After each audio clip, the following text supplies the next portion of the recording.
Pelder daw ako ng fake news, guys.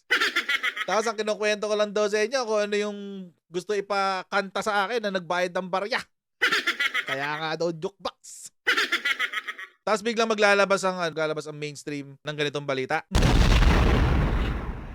Information warfare. Official warns against Filipinos echoing China's script on West Philippine Sea.